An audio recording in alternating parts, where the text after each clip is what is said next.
2025 সালে চায়না আসা আসলেই ঠিক হবে কিনা অনেকেই প্রশ্ন করে থাকেন। আমি বলবো যে 2025 সালে আমাদের বাংলাদেশি স্টুডেন্ট জন্য যত সম্ভব লাস্ট চান্স। এখানে ইজি ওয়েতে চায়নাতে আসার একটা সুযোগ থাকছে।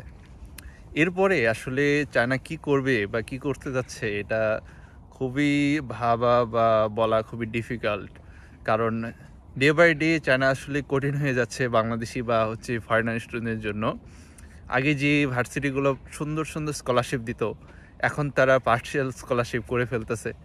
যেমন আপনারা ইতিমধ্যে জানেন ইয়াংজু আপনার 10,000 RMB ডিপোজিট নিচ্ছে, এবং আমাদের ইউনিভার্সিটি অলরেডি আমাদেরকে পার্সোনালি জানাইছে যে তারা নাকি 19,000 RMB ডিপোজিট নেবে।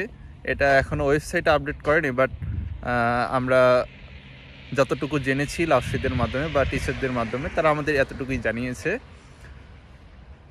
এরপরেও আপনার কিছু কিছু ইউনিভার্সিটি আছে যারা এখন পর্যন্ত যাদের রুলস রেগুলেশন মোটামুটি ঠিক আছে, but day by day China যেভাবে কঠিন হয়ে যাচ্ছে, আমার মনে হয় না বাংলাদেশি স্টুডেন্টরা এরপরে স্বাচ্ছন্দ্য বোধ করে বা ফ্রিলি বা একটা ভালো স্কলারশিপ নিয়ে চায়নাতে মুভ করতে পারবে।